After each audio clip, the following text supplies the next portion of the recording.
Hello. This is working through the stage 2 file, and there are several things to note with this stage of the process. The first thing is that a lot of what happens later in stages 3 and and 4 depends heavily on what goes on in this file. So this is really the opportunity that you have to determine the direction that you'll take later on, and that really means that you have to have an idea at this stage of what this age group is going to look like. Now, for this video, I'm just going to look at a few things.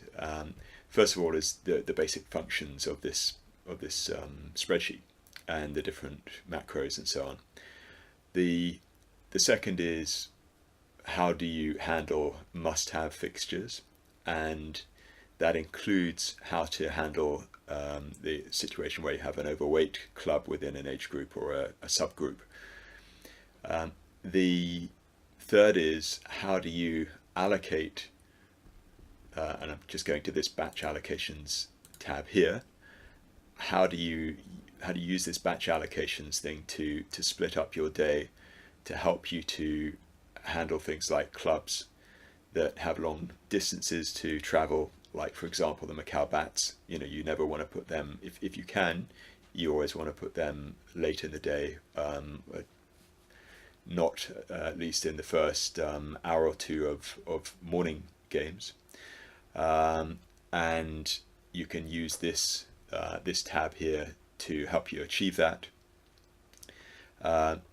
And the third thing I want to look at, I think it's the fourth thing I want to look at, is the distinction between what this looks like for contact and non-contact, and how for contact you might want to further split the ability groups that you've got through from the stage 1 structure, where you get the initial submissions of teams into ability groups.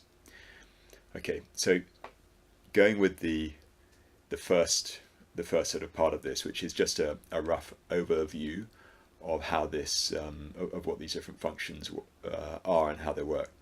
Now, this is a stage. This is under 7, right? So when you open this file, there will be no ability groups, or there's no groups or subgroups allocated for this. Now, one of the principles of this scheduling structure is, of all of these scheduling tools, is that you break things into smaller parts to make it computationally possible, but also to help you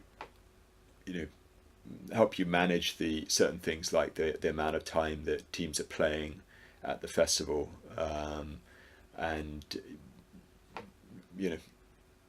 even things like who plays who and so on, to a limited extent. Okay, so the first thing you do when you get this, you can see here that it's got the club names down here and the team names here, and so you can see that the football club has entered 8 teams at under 7, and so has Sandy Bay, and those are all separated out as listed out as you can see here. Now, they're not allocated to any group. One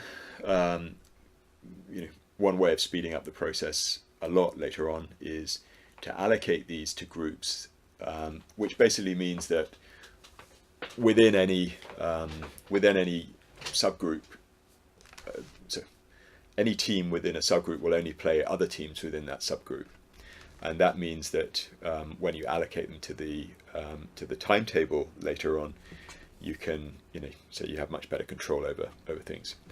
So this cell here comes pre-filled for non-contact with a suggested number of ability groups, but you're free to change this as you will. That suggested number is roughly speaking looking at the total number of teams and seeing how many matches each one is playing, and roughly speaking, it's just dividing. It's working like what's the most number of groups that you can have that would still allow each club, so each team, to be in a group of at least, well, in this case we're playing 4 matches per team, so therefore to be in a group of at least 5 teams. So that means that you don't have any issues of the same teams having to play twice unless you have an overweight situation. So the first thing we do here for non-contact is we click this arbitrarily allocate ABC, etc. And what you can see happens is that, and I'm just going to go back up to the top here, it literally just goes through and it goes A, B, C, D, E, F, all the way through to, it's counting out 13 ability groups, gets to M, and it just restarts, and it just keeps on going like that. Now, that's the best way that it can manage of making sure that, for example, you don't have 2 teams of the same club in the same arbitrary group. And so long as this number, 13 in this case, is greater than the largest number of teams for a given club, so 8 for Football Club, 8 for Sandy Bay, 8 for Valley Fort, then you're in good shape. You won't have an overweight problem. Now, there is still here a macro, generate overweight list, and I click that. You can see nothing happens because there is no there's no club which has got, say, 2 teams in any ability group. Now, I'm just going to do this. I'm just going to change this manually so that you can see what would happen. Now, for example, I'm going to change Football Club from this one from E to D. So now that we have 2 Football Club teams in Group D. Do this here, and you can see, first of all, that we've got 2 Football Club teams here. So both of those are overweight, and I'll talk about that in a little bit. But also that has done something to Group E, because what that now means is that we've basically taken away 1 team from Group E, which has caused a problem for that. So let's go back here and change that to E. Again, we've got no overweight problem here. Okay, so let's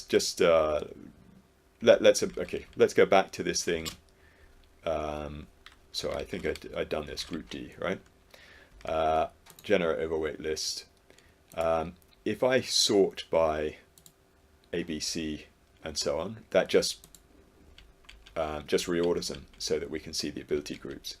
And you can see what's happened when with that change that I made.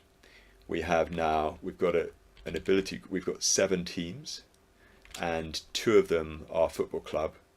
So Football Club is overweight by 3, and I'm going to edit in the explanation of overweight clubs into this sequence so that you'll be able to see it next. And then if you look at Group E, you see that actually we've now only got 4 teams in Group E, which causes a problem because each of those teams is playing 4 matches, but they've only got 3 opponents, and so basically what that means is that we're going to need that clubs are going to have to play extra matches. So just for the moment, I'm just going to reverse that back to Football Club 7 back to E. There's nothing more that we need to worry about for that. If I wanted to sort it again, you can see now there's only 1 Football Club team in there. There's also 1 Football Club team in there, but they've each got 5 teams. Sorry, D has got 6 teams. E has got 5 teams now. Okay, now the one thing that you have to do after you've made any changes to groups here is click this update schedule after number one. But this would also apply if you make any manual changes to ability groups. And essentially, if you don't do this, then the system will run into problems later. If you do this, you'll have no problem at all. So I'm just going to click it here anyway, just to show you what happens. It's very simple, very quick, and that's done. Now, there are other things you can do here. You can sort by club, which just literally sorts by, well, what it says, by club. I'm going back to sort by group, ABC, etc. Now, normally, when you want to, when you finish with all of this work, after having updated this update schedule, you just save it and close the file. Okay, that's the rough function of of these sorts of these buttons here. Now, another aspect to this is that you can specify these must-have fixtures. So, for example, if for whatever reason, Discovery Bay Pirates, you really wanted them to play Football Club 5. Now, remember, you have to be within the same group to be able to do this. But you just go manual T, you select the one that you want, DBP1, manual team A, and that just copies it in across there. The next one that you want, Football Club 5 here, manual team B, and that copies something into here. And when this file is saved, and when you then move on to stage 3, these fixtures will be taken in as a list of fixtures that have to be played. And so this is really your sort of the manual override way. Now, you can also just type these in here. You don't have to use this these functions, but it is a bit helpful. And just to give you an idea, you might actually, okay, if I'm just going to delete these here, right? You might say, okay, well, I want USRC. I want to specify all of USRC's matches here, again, within the group. So I'm going to put in 4 USRCs, and then I'm just literally going to go, well, say DBP1, Football Club, the Macau Bats, and the Monkeys. And it might be that that's because, for example, I really don't want USRC 1 to play Police 1, or for whatever reason, there are lots of reasons that you'd have for that. But that's the sort of the purpose of these macros.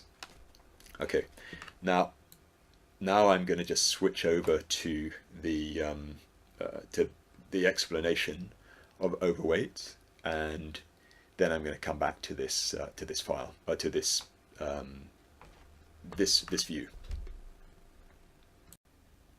Now, one thing to add here is, if you have seen the overweight video, the overweight explanation already, because you've been looking through the website, which runs through all of these things, the instructions on the website, then you can just skip ahead for it's about I think it's about 3 or 4 minutes long. So just skip ahead until you come back to this. This is a quick explanation of overweight teams and how we handle them in scheduling. Now, at the moment, if we look at this example, there is no overweight problem. Everybody can play everybody once. This is assuming that we're playing 4 matches per team, which is fairly standard in most festivals. Not for the football club and not under 11 typically, but it is for other age groups and other festivals. Now, if we go on to an example where we have 2 HKU teams, and we only have 9 teams in the entire group, you can see everybody, as before, each of these 4 teams play HKU 1, but then there's only 3 teams to play HKU 2. Now, if we go to the definition, the overweight definition, the number of teams needed to avoid having an overweight situation is the number of teams in the largest club in that group or subgroup multiplied by matches per team plus 1. In this case, the largest club has 2 teams. We're playing 4 matches per team, so we need 2 times 4 plus 1, which is 10 teams in the entire group. We have only 9 teams in the entire group, so HKU is overweight by 1 team. Now the solution to this is that 1 team has to play HKU twice.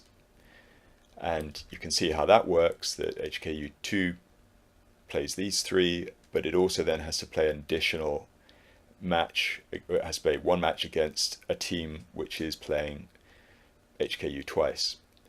Now, we try to avoid that if we can, because it's just one of the guidelines we have, that we don't want any team to play the same club twice. But in this case, we have to put it in, and basically this is a manual override that we put in the scheduling tools. Now, in a situation where instead of having 9 teams, as here, we've got 8 teams, we just run the same formula, the same calculation. HKU is overweight by 2 teams because we've only got, we need 10, we've only got 8. So the solution is that 2 teams have to play HKU twice. And again, I just picked at random Tayang Tung. It's not desirable for either of these 2 teams, but it's something that we have no choice about. And one thing to note is that a lot of the time people intuitively think when scheduling festivals that if one club is overweight, that it's that club that has to bear the brunt of the solution.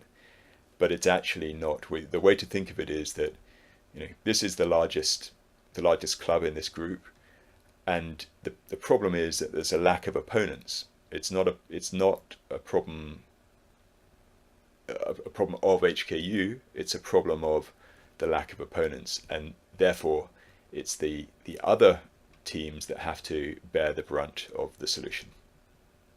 Okay, so that's a quick overview of overweight clubs and the logic of how we handle it.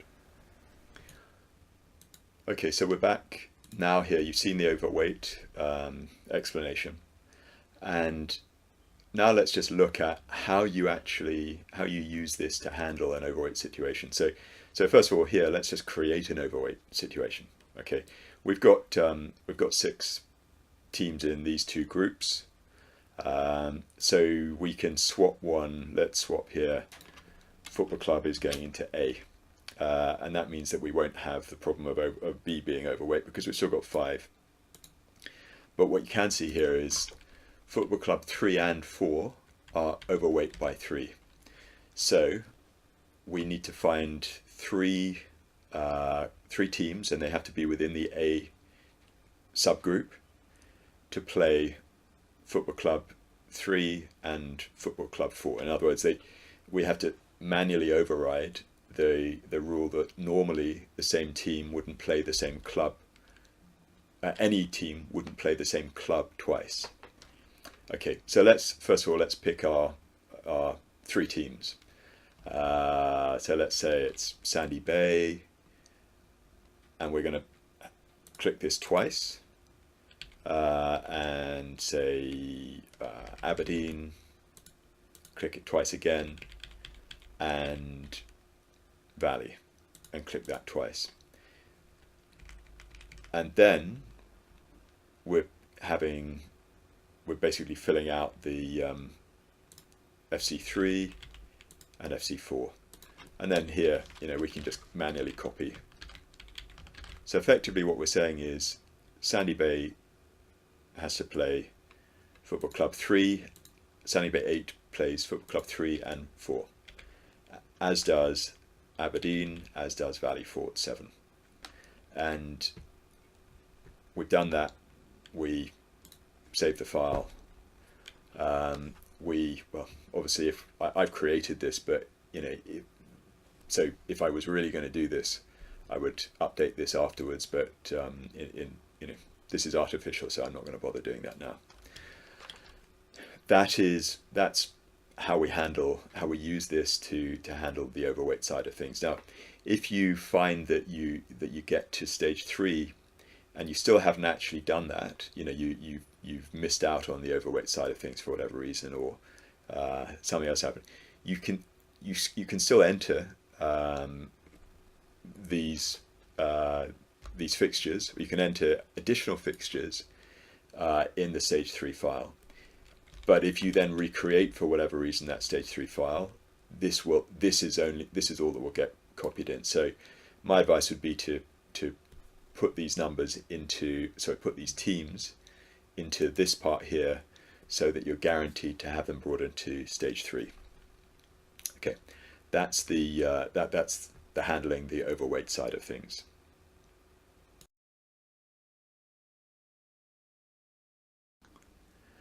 Okay, now as you can see, I've deleted the I've basically brought this back to what it was before. I've put Football Club 4 back as a B, so it's back. Everything's back to normal. There's nothing overweight. One other thing that you can do with this file here is in the batch allocations. Now, let's first of all go to this tab and pull in team data. Now, you only need to do this once, okay? And then we decide we want to give a few clubs, or a few teams rather, late batches. Now, what would that mean? Now, here is a stage 4 file, okay? We've got, and this is filled out where you've got A, B, C, D, E, F all playing. See that 1 signifies they're playing in batch 1. And then here, G to L are playing in batch 2. And you can see that what that means is that these guys all go first and these guys all go second. Now we can change that. We can make these all 1 and then autofill in here. And you can see here, instead of it being ABC, it literally is A, B, C, D, E, F, G, H, L, I. I think that's because of that's because we've got different numbers here. As in, we've got some of these groups have got 6 and some of them have got 5, which is why it's not 100% alphabetical. But you can see that effectively all of these teams are playing right from the start, and all of them are playing right at the end. Now, there'll be some age groups where you want to do that, and there'll be some age groups where you have to do that because of the combination of the number of pitches you've got. In this case, we've got 6 surfaces, and the number of teams and so on. But if you want to have a tidier schedule with shorter gaps, in this case you've literally got people playing at 8:45 who could still be playing at 12 something. If you want to avoid that situation and just make it easier to do, shorter games, a tidier schedule, you can, let's put this back to 2 and we'll fill that in again. And basically what this means is that these guys start at 8:45 and they're finished by about 10:45. Now, that might also be a little bit too tight a day for you. I'm going to talk about this in the stage 4 file itself. So when I'm explaining the stage 4 file, not right now, but for the moment, just focus on the idea that at stage 4, you can break the day depending on the layout for the day, but you can break it into effectively into 2. And when you do that, what that means is that, for example, the Macau Bats, you could put them in one of the groups that goes later, and they will definitely not be playing before 10:45, and then they'll even be playing, you could probably put them later within here, so maybe they don't have to play before 11 or even 11:20 or something. Now Macau Bat's an extreme example because it takes them hours to get to festivals, but someone like Tin Shui Wai, they've got a long way to travel. So if you can, you'd want to put them in the late batch. And equally, if this is an afternoon schedule, which for say Sandy Bay is probably going to be under 8, you might put some of those teams in the early batch rather than in the late batch, because again that means that like if Macau Bats finish at 5 in the afternoon, it's probably 9 o'clock by the time they get home, and it's not on a Sunday, they'll have school on Monday, so we're just trying to be a bit considerate to them. Okay, so if we go back to this file, let's look at what we want to do for the late batch. So we might decide that, say, flying kukris, we want them in a late batch. So we just type in Y here. Macau Bats, we want them in a late batch. Who else? Tung Chung, perhaps. I mean, the transport's pretty good, but they've still got a distance to travel. TMS and Tin Shui Wai and Chunwan Rhinos. As an so we're not worrying too much about this, but so now we just fill in here A, B, C, D, E, F. These are the groups that are playing in the early batch. And I think, what did we have? We had 13 groups, so let's make M. So I think we go up to M if I'm not mistaken. Yeah, okay, so M is our last group. So this basically is saying that these are the groups we want to go early, these are the groups we want to go late.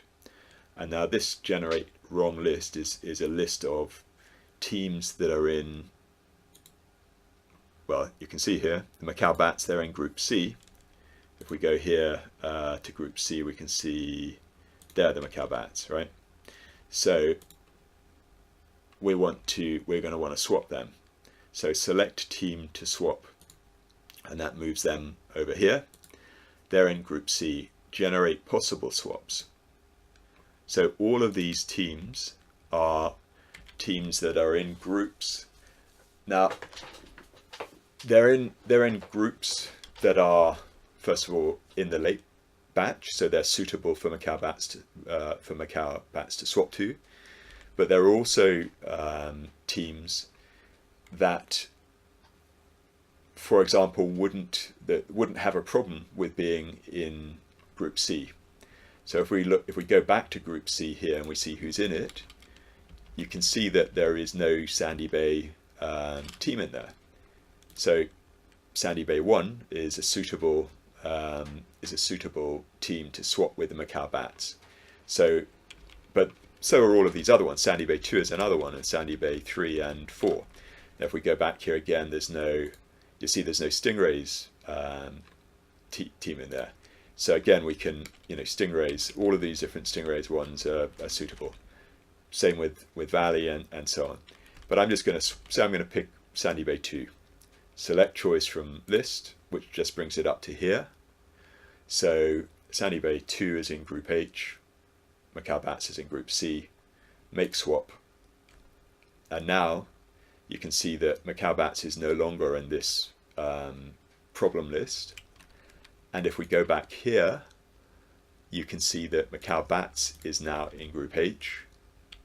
And what was it? Sandy Bay 2. Well, let's resort them, and we'll see Sandy Bay 2 has now taken the Macau Bats' place in Group C. So we could just run through this very quickly. Select team to swap, generate possible swaps. Doesn't, obviously this is purely academic, right? So I'm going to say that Stingray 6 are going to swap, make swap. Chunwan Rhinos, and say Taihang Tun, select, make swap. And then we can pretty quickly get through And let's do this. So Sandy Bay, 6. Right. And so now none of these teams that we've selected are in the early batch of games. And now remember, when we've done that, we have to update after schedule. Otherwise, everything we do after that will have problems. But this is a very important part of this stage 2 sheet, and it's something that really it helps avert a lot of problems later on by being able to sort of pre-specify where teams, which group teams are in, and to use that to help split the day. Okay, and next I'll be going on to, let's look at one other thing. This is for a contact age group. So I'm going to go to an under 11 age group. Now, these groups A and B, at the moment we've only got two ability groups within contact age groups, A and B. And this is all, this is pretty simple. I'm just going to do a generate overweight list. Okay, there's no team that's overweight. Just sort so you get an idea here. You've got 10 A tier teams, and you've got 21 B tier teams. Now, if I go to the under 11 stage 4 sheet, this is an actual schedule from the Sandy Bay Festival. And one thing that you'll see that I've done here is, although we had only 2 ability tiers, we've broken B into 2 groups. We've basically turned B into B and C. Now, there's nothing in there's no difference between those two in terms of ability. So for the purposes of this, there's nothing to, it's purely just an arbitrary split between for B into B and C. But what that does is that if you didn't do that effectively, let's just see. Okay, if we had if we had A going first, A going first and then B and C going together, right? What do I fill in here? So you'd see A would be finished, A would go at 8:45. They'd be finished by 11. Well, the last match would end at 11:45. That's 3 hours of pitch time. But because for under 11 they're on half a pitch each, and they're playing pretty long matches, you can see here that now if this was all one group, you'd basically have B running from 11:45 and finishing at 4:45, right? So they'd be playing for 5 hours, and that would give some of these teams a very long day. So what we can do here is, by having split them into A, B, and C, we can split. Well, A has still got the same length. B has got a much shorter time period, playing from 11:25 first match. Last match ends at 2:05, and then C starts at 2:05 and finishes at 4:45.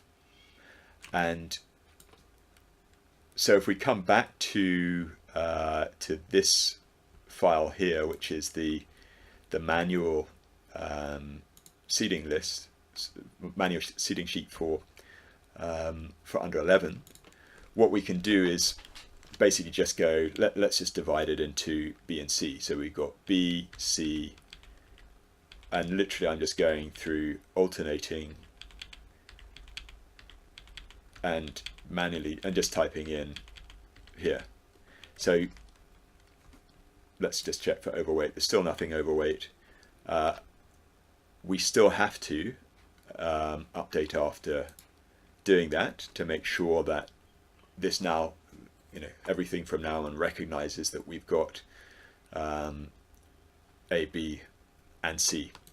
And you can see here, so we've got 10 C, we've got 11 we've got 11B, we've still got 10A. And say this is it's the same principle as with non-contact, that by splitting things up, you give yourself more flexibility in terms of how you handle things. Now, you may also want to sort of say, well, actually, I'm going to put, I don't think we've got Macau bats in here, but for example, buffaloes need to get home early, or at least you don't want to give them like a really long day. Basically, you might want to put them in the middle group of the day. So these guys go first, these guys go second, these guys go third. But flying kukris are also in a similar situation. So you find a team in Group B that you can swap with flying kukris. So I don't know, maybe football club. So let's change that to C and the flying kukris to B. Or you can use the batch allocations thing as well. But it's not too complicated. Look at this now. Who else might Tincho Y? There'd be another one where you want to make them a B, and let's see, who do you want to make a, I don't know, stingrays? Maybe you make a C to take their place, but you still check that you haven't got any overweight problems. So, and that just means that you're using the same approach. You're just swapping things around a little bit, so that when you come to stage 4, that that the Bs are the ones that are in your middle time slot. And if we go back to that stage 4 file, well, in this case, this is how we've got it. It might be that we say that it's going to be A, then C, then B. That's easy to do. As again, we just go. So we go A. Well, we go 1, 3, and 2, and that's what we have. Okay, so that is that's the process of using this to help effectively give kind of to get your schedules heading in the right direction before you come to the stages 3 and 4, especially stage 4, where you don't really have you have some choice, but you're also some of your choices have been limited by what happens at this stage.